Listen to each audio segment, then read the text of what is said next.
Namo tassa bhagavato arahato samma sambuddhassa. Namo tassa bhagavato arahato samma sambuddhassa. Namo tassa bhagavato arahato samma sambuddhassa.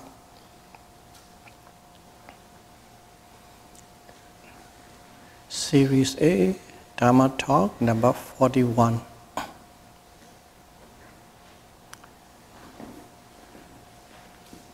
Our last Dhamma Talk we were discussing about comprehension by contemplation of the three marks of mind and matter.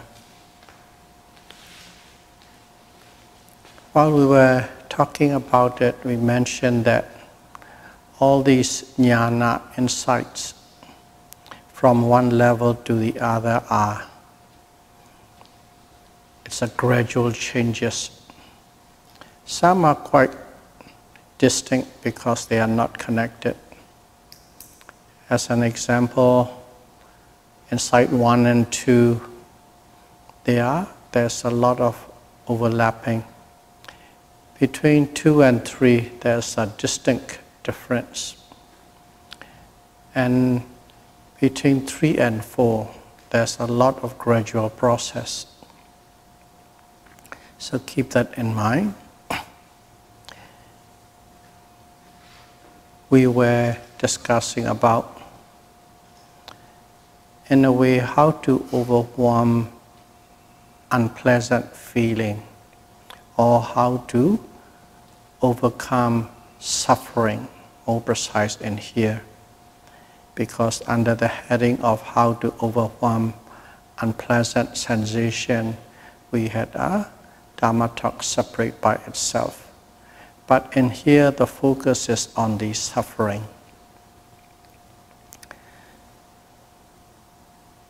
So while we are practicing in that level 3, right near the end is, we have come to a point.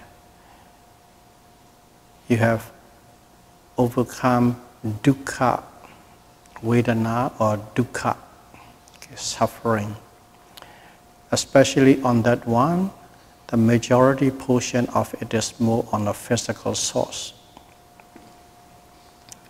And once we have passed through that stage, we step into insight number 4, which we call it insight knowledge into the arising and passing away of physical and mental phenomena, or mind and matter. And this one too, I have talked quite in details at back under the topic of how to overcome pleasant sensations and neutral sensation. If you refer back to that talk, you will see a lot of details discussed about it. So in here, I wouldn't go back in that manner in details, but just more of a summary of what we have discussed. Specifically, in here, we are talking about insight number 4. Okay. Insight knowledge into the arising and passing away of mind and matter. Specifically, once you have overcome the first phase of suffering, okay, the first phase of suffering, which is level 3, we step into this insight level 4, which is all good and pleasant and nice. So this is the jnana in which your experience were all pleasant. And in here, you can summarize it, and I'll give you the Pali words. Okay. Kaya lahuta, citta lahuta. Basically, it is that lightness in the mind and the body, lahuta. And the next one is mudutta. And whenever each one is defined, it refers to both physical, the body, and the mental, okay? Mind, citta as well. So keep that in mind. Mudutta is both the body and the mind become very gentle. Okay. And the third one is kama nyata. Kama nyata. And both body and mind become adaptable to anything that you come across in your surrounding.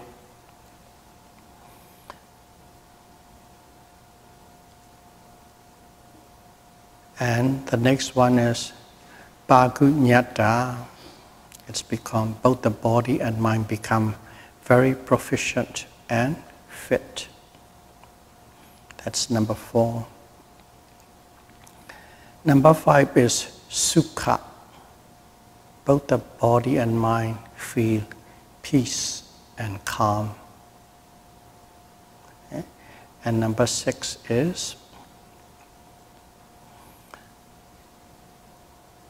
kayu zukata.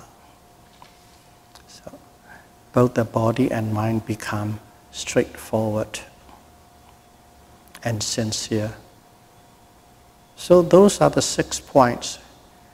I don't give the names in the previous talk, but all the facts are included in there. So basically, your body and mind become very light, no pressure, no stress. And everything, the way you move, the way you talk, the way you think is always in a gentle approach, gentle, polite, kind approach, never in a rough way. Okay. And adaptability. Whatever situation comes in, okay, you might be observing rising and falling, suddenly there's a big machine sounds come in. It's not a disturbance at all. You can adapt right into it without any disturbance, without any change in your mental attitude. Whether that's a sound or a big noises or whatever. That's adaptability. And proficiency and fitness is, let's say a yogi practices for a long time, and every sitting he or she has to move about 2-3 times. You just can't sit still. And when you come to that level, that yogi will find you can sit through that whole hour without a twitch. And people who can sit for an hour, they will find that they can sit for 3-4 hours without any disturbance and a twitch and a great comfort. That's proficiency, okay, and fitness. And also the mind, before you put a lot of effort to be able to be with, okay, an object of observation at the present moment. But at this stage, it's become automatic. You don't need any effort. You are always with the object. Automatic. Sometimes it feels like you are sitting and watching. That's a proficiency. Adaptability, proficiency. And then sukha. Sukha is all the time while you are meditating, okay, you feel peace and calm. Yes, you are doing your job, you're observing, you're mindful, but at the same time there's a feeling of peace and calm with you. And then one thing is automatically your bodily behavior, there is no deception in any form, any way. your mental mind, whether in terms of thoughts or speech, everything is sincere and honest, not a trace of dishonesty. Automatically, that's how it becomes. And all these things are, you can put it under the heading of Sukha Vedana. Sukha Vedana is pleasant sensation. Pleasant sensation. But in the scripture, it is clearly defined under these 6 headings. And whoever is in this state, when you are in the state of arising and passing away of the phenomenon, you have all these things. Not one after the other, they are interplay, they are overlapping, you are experiencing all the time. Specifically there. And also, if you look at that person, not only in meditation, whether you are out of the meditation in a daily life, any time, the face is very bright and open. Bright, open, and pleasant. That is in terms of physical posture. And also, there's another progress in the intelligence of that person.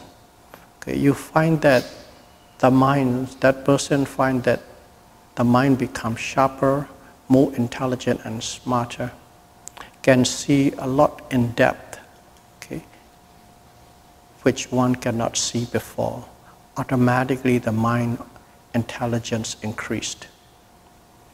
These are all the indications that you are in this level of insight knowledge of arising and passing away. And they are called Sukha Vedana, pleasant sensation. Pleasant sensation. So one is meditating. When you're meditating, all these things are there. When all these things are there, it's very easy to meditate without any effort and always in the state. We will identify all these 6 nature are in there. So you can imagine how pleasant it is. But don't think in terms of pleasant, in terms of excited and happy and things like that. It is a lot more settled than that. But at the same time, there's the extreme peace and comfort, both in body and the mind. That is the state you are in. At the same time, one is not totally dwelling into these sensations. These sensations are part of it, but at the same time, the mind is noting at the present, whatever the object is present moment. Rising, falling, sitting, and so on. And this kind of feeling is arising repeatedly. With every note, it is there. If every observation, it is there. So that kind of repeated experience of these sensations. In a Pali word, it's called raga, R-A-G-A, raga.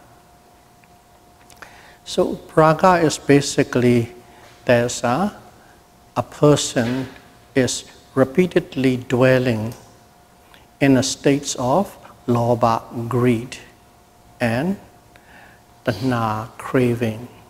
It's always in a state of greed and craving. But it's so sad you don't even know it is. But it is there. You are in that zone of comfort, and you are still observing and noting. And observation is fantastic. As we said, it's automatic. So as it is automatic, the yogi began to feel, yes, I'm observing, I'm noting. Observing, noting, the mind thing that is observing and noting. But at the same time, there's another aspect of the mind is dwelling in this raga. okay, in this raga. Repeated experience of all these pleasant sensations. Those two are going like hand in hand. And that is when one is in the fourth insight level. So when you are living there, what happens is, in here too, we mention about the fourth level of insight. And the fourth level of insight is, don't think you are there and that's it. As we said right from the beginning, it's a gradual process. It's a progression. It's a progress. So in this fourth level of insight, right at the onset, you are at the tender level of insight number 4. And then when you mature, when you become more skillful, that is in the more of a settled level of insight number 4. Okay? Settled level of insight. And eventually it's called mature level. In other words, there are 3 different zones or 3 different phases of this insight based on what you are doing and what you are experiencing. So right at the tender level, okay, you can see these objects. Right? Let's say we can use the example of what we always talk about, the rising movement and falling movement. In the rising movement, you can see, okay, the beginning and the end, and falling, the beginning and the end, and every object's the beginning and the end. You can see it. Okay. Compared to before, it is very clearly. Okay. Compared to the insight before, that was a lot of struggle and torture and suffering. There's no trace of these kind of stress. But the clarity of how you see that, the beginning and the ending, is not that clear. It's not that. You see it, compared to before, it is quite sharper, but in actuality, it is not that sharp yet. Because at that moment, you have that raga, these pleasant feelings are arising together. So the mind is more like going zigzagging between this awareness of the arising and passing away and the raga or enjoyment of these new feeling and ease of noting, ability to note. Because of that, your awareness of this, the beginning and the end, is not as clear. Even though you thought it's very clear, because everything is relative. Based on the previous experience, this is very good, very sharp. I know the beginning, I know the end, and also many stages in between. Not just one arising from the beginning to the end. There are a series of little movements and the rising, series of little movement and the falling. Okay. But there's not much clarity yet. You can sense it, especially when you begin to feel about series of 5 or 10 movements in one rising movement. Oh, you can feel it, you can sense it, but not with sharpness yet. That is when you are at the tender stage of the insight. And then slowly and slowly, what happens is, you keep on noting, but you still have that pleasant feeling, okay, conjoined together. And slowly, as it progresses, you become more and more skillful in noting, and what happened was, you can really see very clearly and sharply the rising and the ending, okay, becoming and cease to exist quite clearly. And in other words, you can really settle into that mode. Still, you can observe it quite easy, but in here, compared to tender state, you'll find that quite amazing, like very distinct and clear, each becoming and each disappearance. That is in the more of the middle stage, more grounded stage, most settled stage, most skillful stage, or the middle stage. And then mature level. When it comes to the mature level, it becomes different. What happens is, one is noting. Okay? You see this very clearly arising and passing away, rising and passing away. When you see it clearly, okay, we'll just take that example back to the tender stage. On a one rising movement, you see a little mini movements, say composites of, let's say, 7 movements of them. Okay. Instead of just one, you will see you can see that before. It's like more like a In here, you can see that 7 mini movements with clarity. That's the difference between the tender stage and the middle stage. The first stage is you know you are aware, but not sharply defined. And in here, each movement you can see the beginning and the end, beginning and the end, beginning and the end with clarity. That is the mid stage. And what happened was, and the final stage, or the mature stage of this insight come in. And what happened is, at that time, that speed of arising and passing away become faster and faster and faster. Before you are able to note these things with quite ease. Okay, you can see it. Now you become faster and faster and faster. And what happened was, you began to feel difficulty to note these things, or to be able to demarcate clearly all these arising and passing away, because the speed of arising and passing away become faster and faster and faster. Just to put an example with the one that we are using, that little composite, before you see about 7 movements, 7 little composite, and suddenly that 7 little mini movements and 1 rising movement of your abdomen become like hundreds of movement.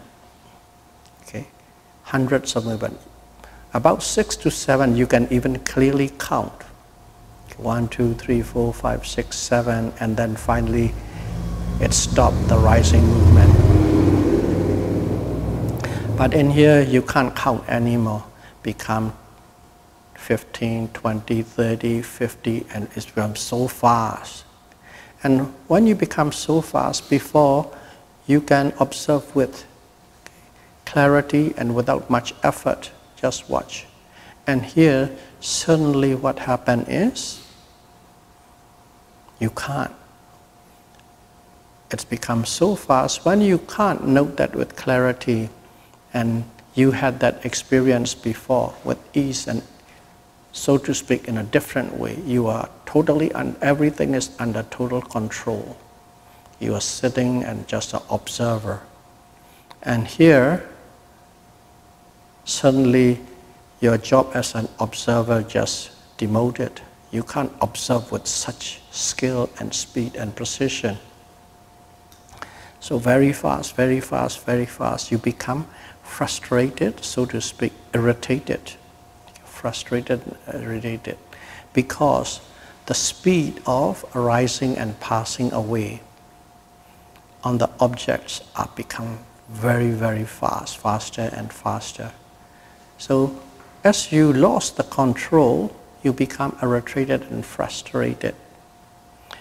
In the literature, the word, the way is interpreted as is more like a torture. Okay? You were able to do everything, and suddenly you lost your control, and it seems like you lost your footing and torture. So in here, suddenly, previously all these pleasant feeling, pleasant sensation, ragas are with it. And also arising and passing away are here. And here too, arising and passing away are here. You know it, but it is so fast, you cannot cope with it. You become like irritated, frustrated. You are under stress. So what happened was, still there is that pleasant feeling here and there, but suddenly there's a pleasant feeling, it arises, but suddenly it just dissolves. So along with this arising and passing away, these pleasant feelings also arise and pass away, arise and pass away, arise and pass away. So in other words, there's a lot of breaks in your pleasant feelings and pleasant sensation. So suddenly all these pleasant feelings and pleasant sensations becoming like a torture. Okay? Because there's no continuity in this pleasant feeling. Pleasant feelings arises, pass away, pass away. And suddenly the yogi began to see or understand, oh, these pleasant feelings are actually, it is suffering. These pleasant feelings are the suffering in disguise.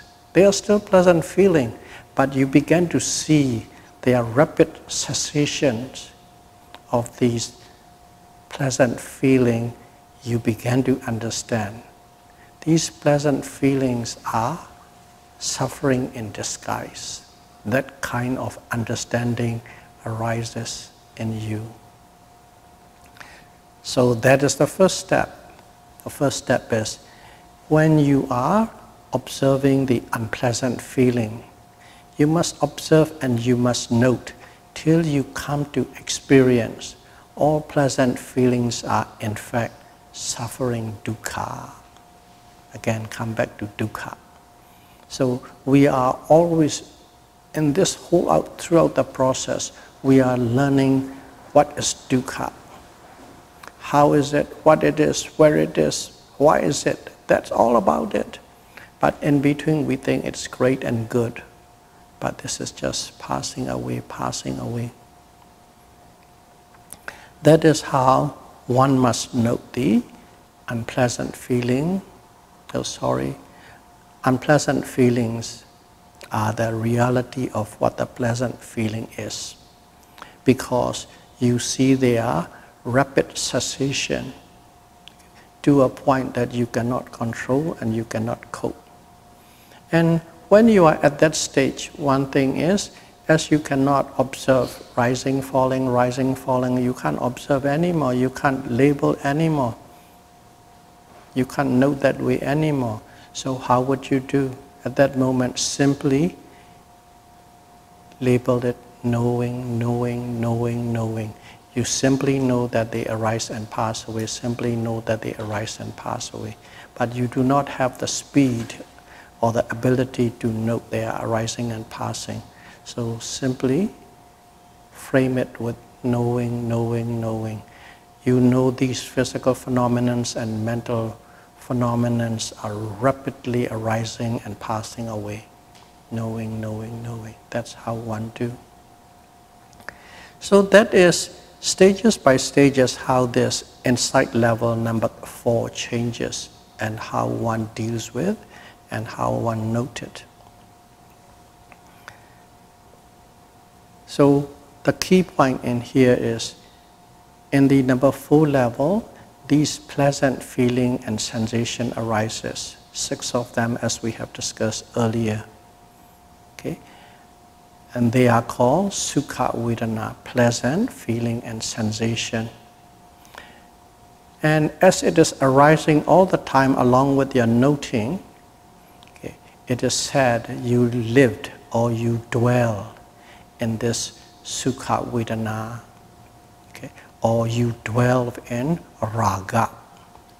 You live in raga. And that should be clearly understood. But you don't push or change. All that your job is to note, to note, to note. From the tender state, a blur. Now, relatively speaking, it becomes a blur, rising and falling, to become a very distinct rising and falling, and eventually they still do, but with a great speed that you cannot even cope to watch or observe. That is the stages that goes through. regardless, in the scripture, there's one thing to note for your information, is these pleasant feelings, okay? These pleasant feelings and sensation that the yogi is experiencing, okay? It is even superior to the pleasant feeling and sensation experienced by the lower level of deva. Okay, deva, you can call it angels. Angels too, there are many levels. But lower level angels, they also have these angels or deva, they are always in a state of pleasantness, sukha. They don't have suffering at all. But it is said, these experience of pleasant feeling produced by the insight number 4 level is greater and superior than the pleasant feelings of the lower grade deva. Needless to say about ordinary other humans who had never experienced it. At that moment, one come to know it's different what this pleasure, let's call it pleasure or pleasant feeling is. In a world, we think, okay, intellectual fame, fortune, money, wealth, all these family, all the pleasure we have, okay, we chase and we chase and we chase. Our whole life, everybody is chasing after this pleasure. We don't call it a pleasure, we call it, oh, I have to be educated, I have a good job, okay. I have a great income, I have a car, I have a house, I have savings, I have great family, and all pleasurable, that kind of thing. We are always chasing, and these are the pleasures of the Buddhujana, ordinary worldling. Okay, all these things. And all these pleasures, okay, this pleasure that you experience in the 4th level of insight is far superior to that. And that one, at that moment, nobody has to tell you. You know by yourself because of your direct experience. And once you know it by yourself, the difference between the worldly pleasure and this, okay, pleasant sensation of the insight number 4, or you can call it spiritual pleasure or spiritual pleasant feeling or sukha. All these sensations are far superior, and you can compare more like apple and orange, a rotten apple and a fresh, recently plucked apple. Just like that you see, and you do not have much, okay, desire for the worldly pleasure, and you prefer this one, this kind of a pleasure, far superior because you have experienced it. And once you have experienced that fully, okay, fully, the key point is fully, not a little bit of mini pops here and there, fully. You can sit down and you can get that experience anytime you sit down and do. That means you are grounded and you have it. You are at that level. When you have that, you have no interest in that, and you only have the desire for the spiritual pleasure. Because of that, that yogi do not give much emphasis or attention to the worldly pleasure and worldly life anymore. Of course, you are still connected, you still have the family, friends, house, car, everything is there, you still have it. That's accumulated wealth that you have. All the both organic and inorganic materials, the pleasure that you have, and you're still connected, you are contained it, but the way you look and the way you connect to them is not with that grasping, not with that obsession. Okay? There is no grasping anymore, but you relate to them and you do things accordingly as it's required at that moment. But your mind is bent onto that spiritual pleasure when you hear. That's why it is said, when you have reached this level, okay, it's also, there's one word applied. It's applied, you are on the path. Okay, path means mega. But that doesn't mean that you have attained the mega wisdom. Not that. You are on the path. What it means is, a person who has attained that level will not stop anymore, will keep on meditating, and the road is straight and narrow. There's no deviation, no detour, and go straight right to the point of achieving the mega jnana, path wisdom, and the phala jnana, fruition wisdom. You will go straight.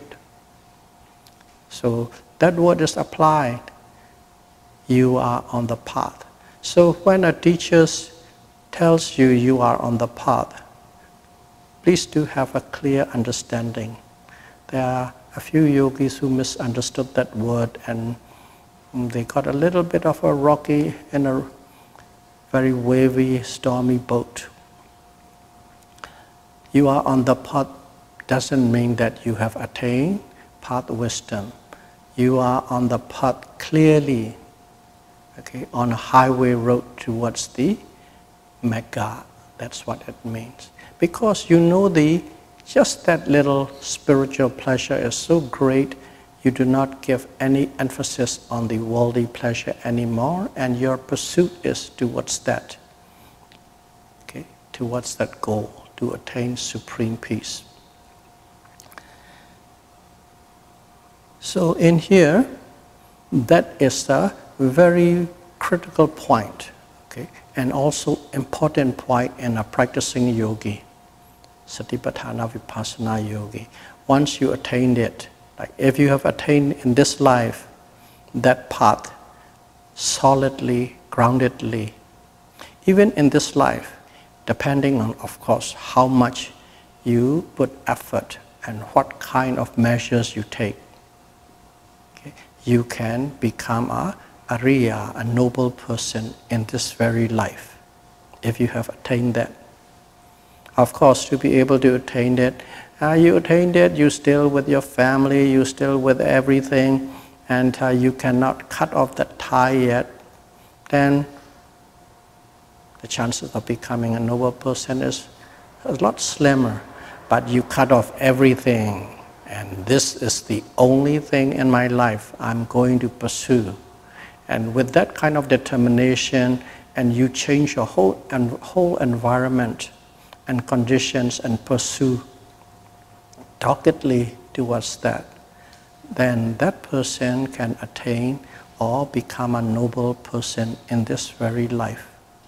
That's why this is very important, this stage is. Okay. And then also,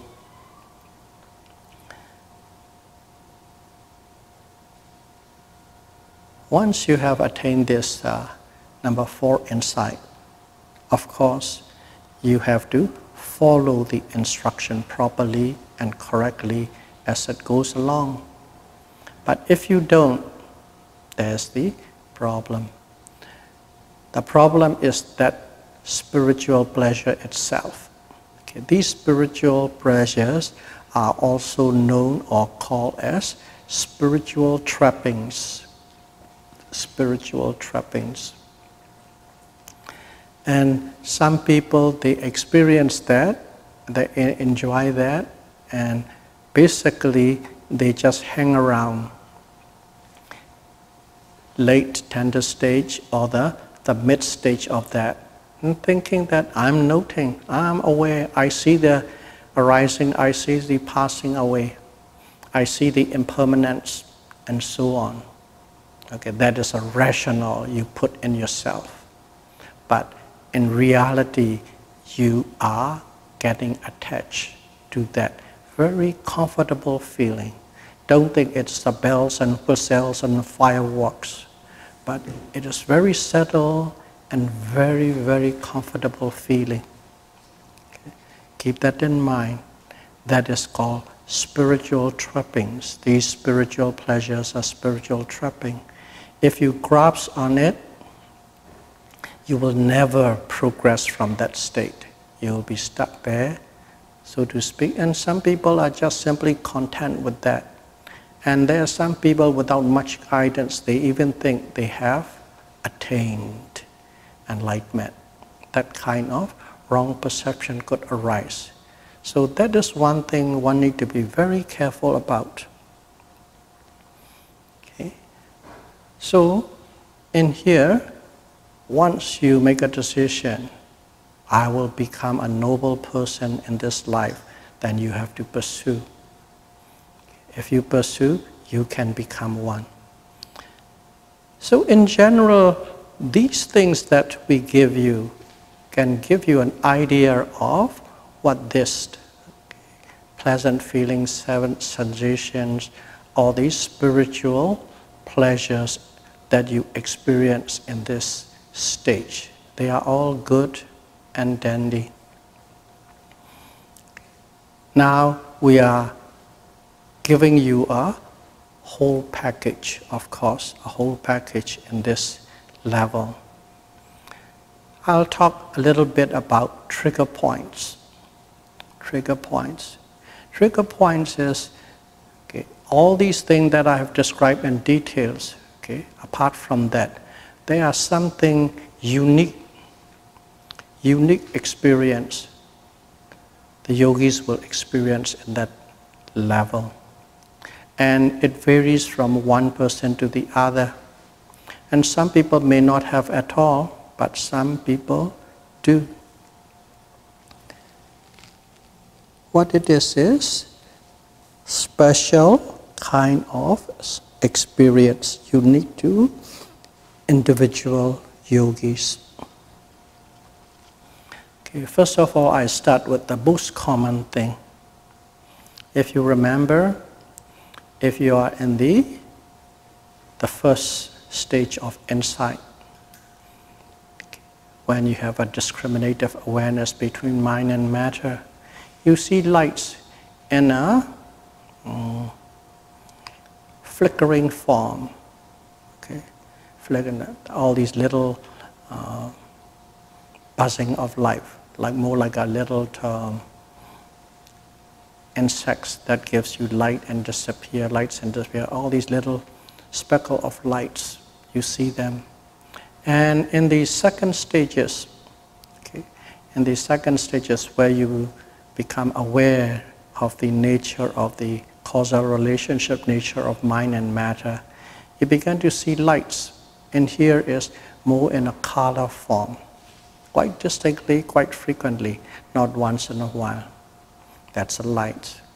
And of course, on the third, it's all about stress and suffering, so you don't have any goodies with you. But in the fourth level, the lights, and here lights are different. The way you see lights is, sometimes you see a glow of life. Glow of life. Diffused. Not something bright, diffused. But it is very diffused, but it gives you a great feeling.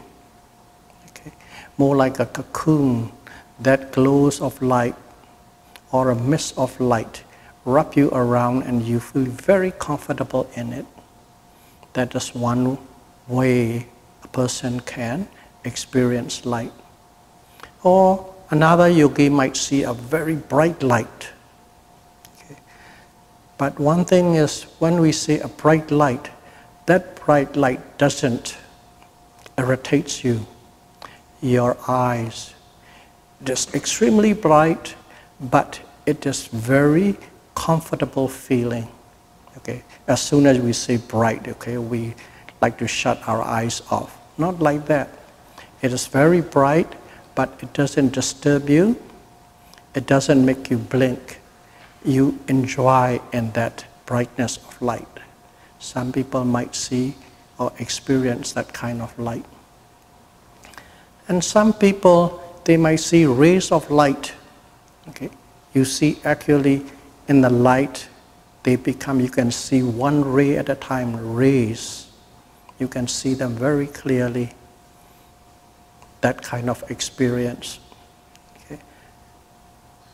On a different level, of course. And some people, again, at the mid-level, you see rays. But even in each ray, it is not a one straight ray. It is a little dots, or little bit of, let's say, dash. Little dash of ray, blank, dash of ray, blank, dash of ray, blanks. In other words, one ray is not just simply one ray. That's a composite of many little lights coming down, and you can see with such clarity each and every lights and rays. Okay. So these are a few examples of lights that you would experience in that level. And that is the indication you are in the fourth level. Okay. But it has a very comfortable feeling, cozy feeling, protective feeling, cocoon feeling, and never in a sense of irritated feeling. And that is one way you can see lights. And also, let's say lights is seeing. Let's say sound. Okay, and a sound, give you example, is a very loud noise is, let's say, a train or a big truck coming within about 100 feet from you, so you can imagine how loud it is. If you are in that state, that noise, you still hear it, but it seems like it is happening about 50 miles away, just like a little echo that you are hearing. That kind of a thing. And sometimes there's just a little, okay, very small little noise that comes in, happening just around, but you are acutely aware of it as if it is happening right in front of you. These kind of perception changes comes in.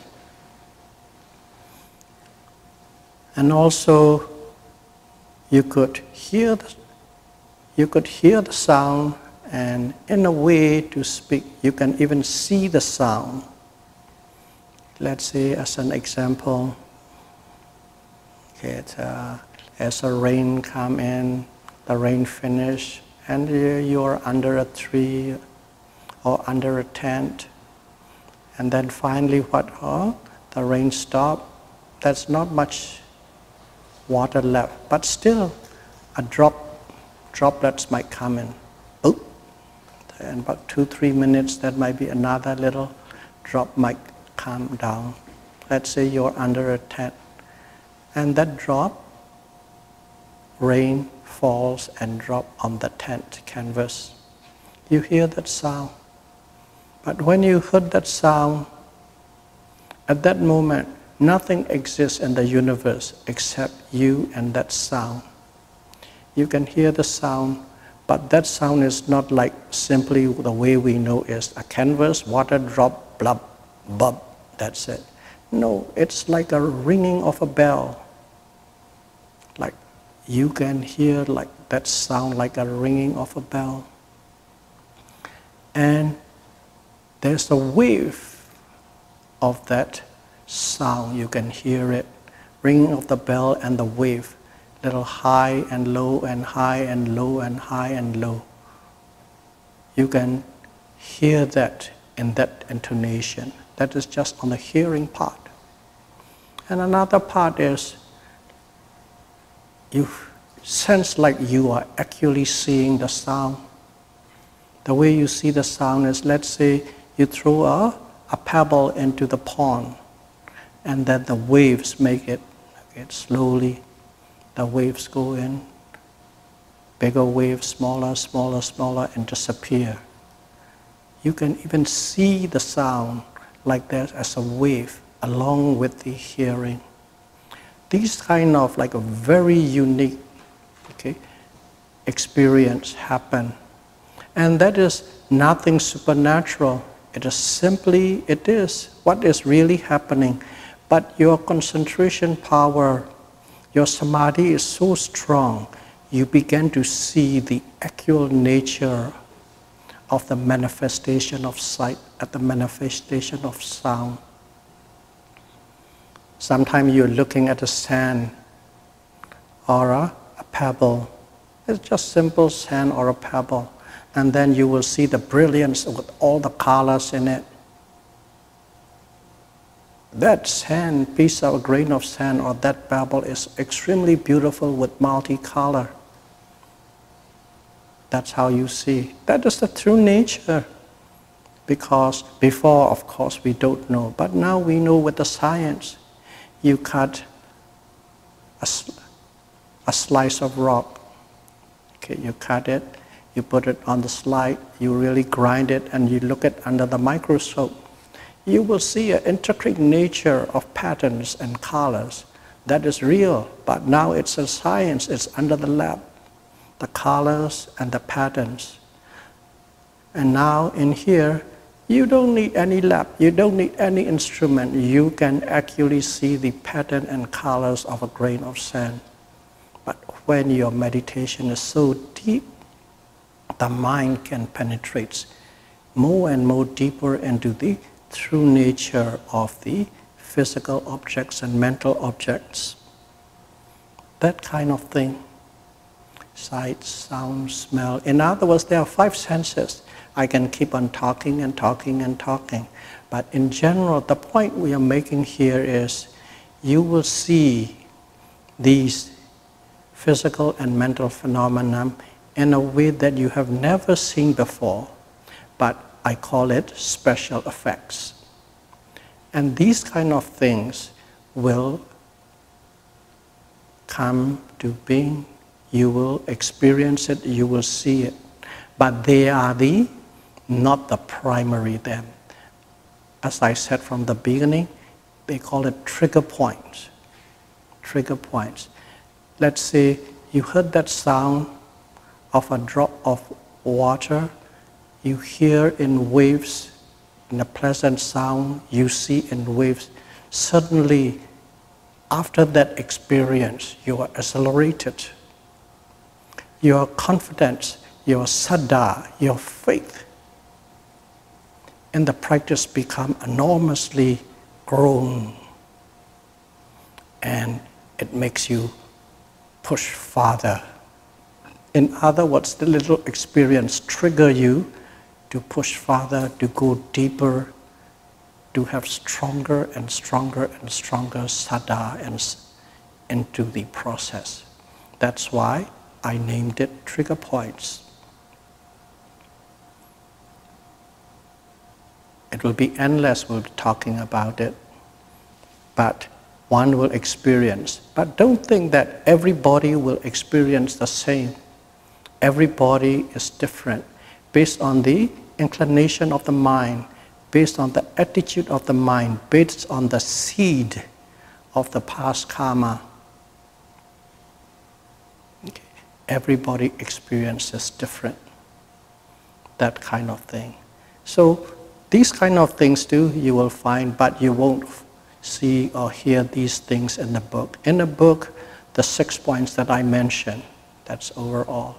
If you have that, okay, you have saddha and you have sukha already.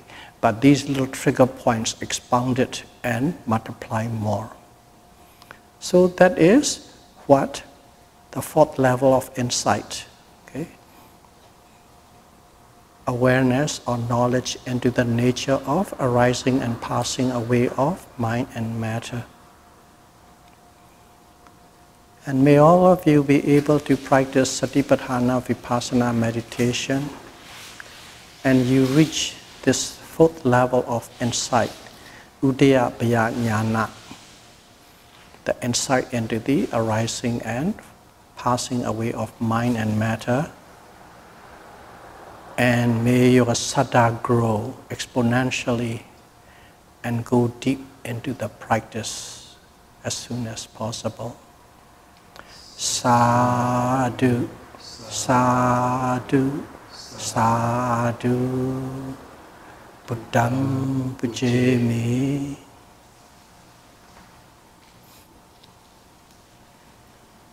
Dhammam pujami. Sangham pujami.